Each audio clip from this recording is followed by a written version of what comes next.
নমস্কার। FIFA World cup 2026 আজকে 19 জুলাই, রাত পেরোলে 20 জুলাই 2026। এদিনে বাংলাদেশ সময় রাত ঠিক 1টায় ফিফা ওয়ার্ল্ড কাপ 2026-এর ফাইনাল ম্যাচ।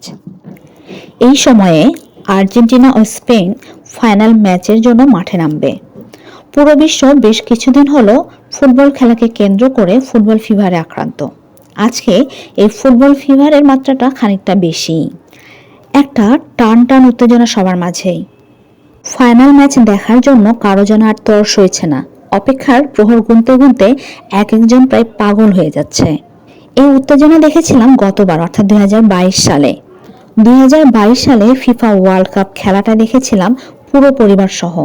সেবার মেসি সহ তার দল, দেশ এবং সাপোর্টারদের ওয়ার্ল্ড কাপ জেতার রাজসাক্ষী হয়েছিলাম। আমি সচরাচর কোনো খেলাই দেখি না, একবারে আনাড়ি আমি। এজন্য খেলার জগতে আমার জ্ঞান শূন্য। কথাটি হাস্যকর হলেও এটাই বাস্তব ও সত্য। তবে আরও সত্য কথা হলো, এই দলে শুধু আমি একা নই, বরং অনেকেই আছেন। এজন্য অতটা ভয় বা লজ্জা নেই আমার।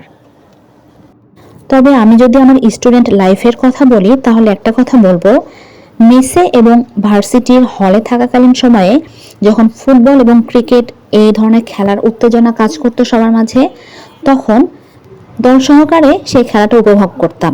তবে সেই সংখ্যাটা খুবই কম, যেটা এখন নেই বললেই চলে।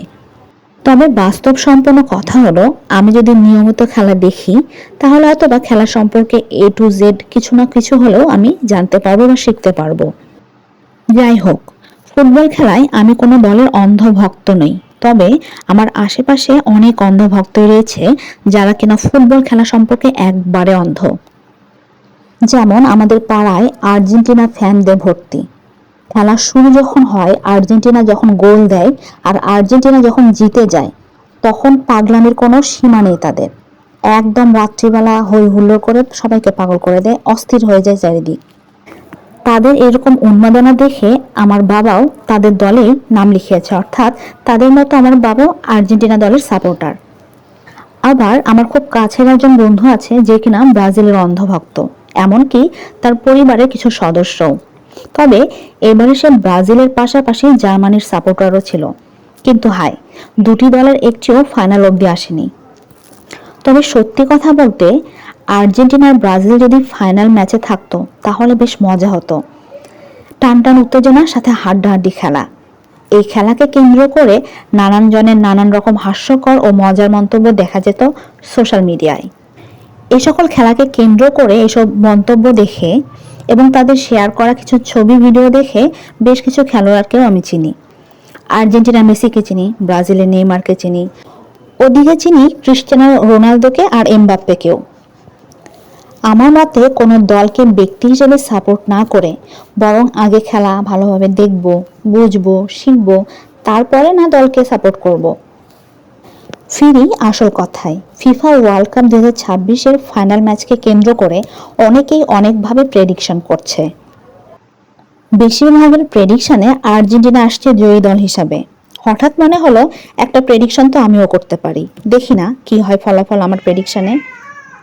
আমি লাকি নাম্বার হিসেবে বিজোড় 3 সংখ্যাকে বেশ মানি। তবে দুই দেশের নাম 2টি করে লিখে মোট 4টি চিট বানিয়েছি, কিন্তু ড্র করব মাত্র 3 বার, যা আমার লাকি নাম্বার। তবে সবচেয়ে মজার বিষয় হলো 3 বার ড্র করে 3 বার স্পেনের নাম এসেছে। আর এটাতে তো আমি সত্যি অনেক অবাক হয়েছি। গতবার তো আর্জেন্টিনাকে কাপ নিতে দেখেছিলাম। এবারে স্পেনের কাপ নেওয়ার সম্ভাবনা কতটুকু সেটা আমার জানা নেই। দেখা যাক কোন দেশ কাপ নেয়। দুই দেশের জন্যই রইল শুভকামনা। তবে একটা আফসোস থেকেই যায়, সেটা হলো নিজের দেশ নিয়ে। আমাদের বাংলাদেশ কবে যে ফুটবল খেলবে, কবে যে নিজেদের দেশ নিয়ে এভাবে মাতামাতি করব, তা একমাত্র ঈশ্বরই জানেন। যেহেতু আমার প্রেডিকশানে 3 বারে স্পেনের নাম এসেছে, তাই আজকের ফাইনাল ম্যাচে আমি স্পেনের পক্ষে। 2030 সালের ফিফা ওয়ার্ল্ড কাপের অপেক্ষায় থাকবে পুরো বিশ্ব। ততদিনে বাই বাই।